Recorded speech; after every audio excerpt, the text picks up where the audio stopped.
झारखंड के दुमका की रहने वाली दीपा हेम्ब्रम आज ग्रामीण महिलाओं के लिए सशक्तिकरण और आत्मनिर्भरता की मिसाल बन गई है। वह दुमका जिले के काठीकुंड प्रखंड स्थित लकड़ा पहाड़ी गांव के निवासी है। कभी परिवार की आजीविका मजदूरी पर निर्भर थी, लेकिन आज लेयर मुर्गी पालन के जरिए वह न केवल अपने परिवार को आर्थिक रूप से मजबूत बना रही हैं, बल्कि गांव की अन्य महिलाओं को भी स्वरोजगार के लिए प्रेरित कर रही हैं। पिपरा पंचायत की रहने वाली दीपा हेम्ब्रम इंटरमीडिएट तक शिक्षित है।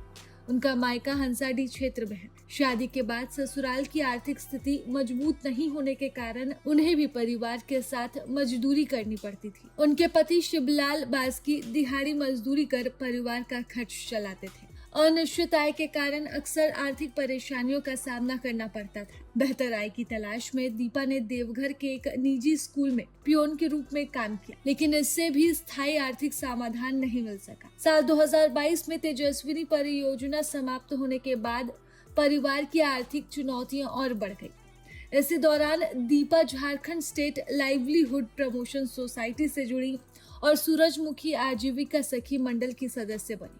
समूह से जुड़ने के बाद उन्होंने ऋण लेकर बकरी और मुर्गी पालन की शुरुआत की। उनकी मेहनत और रुचि को देखते हुए JSLPS ने उन्हें लेयर नस्ल की 100 मुर्गियां उपलब्ध करवाई। यहीं से उनकी सफलता की नई कहानी लिखी गई। दीपा ने लेयर मुर्गी पालन को केवल रोजगार नहीं बल्कि आत्मनिर्भर बनने का माध्यम बनाया। वर्तमान में उनकी मुर्गियां प्रतिदिन लगभग 90 से 100 अंडों का उत्पादन करती हैं। इन अंडों की आपूर्ति वे स्कूलों, आंगनबाड़ी केंद्रों और स्थानीय बाजारों में करती हैं। इससे उन्हें हर महीने करीब 15 से 20 हजार रुपए की आमदनी हो रही है। इस आय से वह परिवार की आर्थिक स्थिति में सुधार ला पाई और बच्चों की शिक्षा भी बेहतर कर पाई हैं। दीपा की सफलता की सबसे बड़ी विशेषता यह है कि उन्होंने अपनी उपलब्धियों को सिर्फ अपने परिवार तक सीमित नहीं रखा। लेयर मुर्गी पालन शुरू करने से पहले उन्होंने फूलो झानो समृद्धि योजना के तहत गांव के 26 आदिवासी परिवारों को भी जोड़ा। ये परिवार पहले हड़िया और दारू बेचने जैसे पारंपरिक व्यवसायों पर निर्भर थे। दीपा ने उन्हें वैकल्पिक आजीविका अपनाने के लिए प्रेरित किया और सरकारी योजनाओं का लाभ दिलाकर स्वरोजगार की दिशा में आगे बढ़ाया। दीपा का कहना है कि स्वयं सहायता समूह से जुड़ने के बाद उन्हें केवल आर्थिक सहयोग नहीं मिला बल्कि आत्मविश्वास और आगे बढ़ने की प्रेरणा भी मिली। आज वह गांव की महिलाओं को समझाती है कि छोटे स्तर से शुरू किया गया व्यवसाय भी मेहनत, लगन और सही मार्गदर्शन से बड़ी सफलता में बदल सकता है। इस अंडा उत्पादन से आप कब से जुड़े हैं? 31 मार्च से जुड़े हैं और हम लगभग 25 दिन होने के बाद हम लोग का मुर्गी अंडा देने शुरू हो गया। शुरू में देता था 5, 6, 7, 8 ऐसे धीरे धीरे हम लोग का अंडा उत्पादन बढ़ते गया। अभी अभी 2 महीना में लगभग हम लोग का 90+ अभी हो रहा है अंडा उत्पादन पर डे। हाँ, पर डे। और इसे महीना का इनकम हम लोग 19 से उधर 25 हजार लगभग होता है। अच्छा। क्या नाम है आपका? मेरा नाम दीपा हेम्ब्रम है।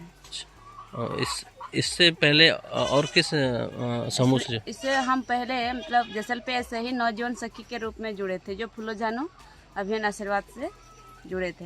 अच्छा, फूलो झानो अभियान में क्या करते थे? उसमें हम लोग जो दीदी लोग हड़िया दारू बेचते हैं वही लोग को जागरूक करके वो लोग को अच्छा अपना आजीविका बढ़ाने के लिए हम लोग को कुछ उस लोग को उपाय बताते थे। उसमें हम लोग को JSLPS थ्रू से हम लोग उसको 25 से 50 हजार पैसा दिलाने के बाद उसका अलग रोजी रोटी बढ़ने के लिए या अपना बिजनेस पूंजी बढ़ाने के हम लोग पैसा दिलाते थे। 25 से 50 हजार का लोन मिलता था कि वो 1 साल तक वो उसको प्रोत्साहन? हाँ, इंटरेस्ट नहीं देना पड़ता। तो 1 साल के बाद अगर आप नहीं लौटाएं पैसा तो उसका सूद लगेगा। अच्छा। अभी अंडा उत्पादन से 15 से 20 हजार महीने का कमा ले रहे हैं? कमाते हैं। प्रभातखबर.com, विश्वास वही, रफ्तार नहीं।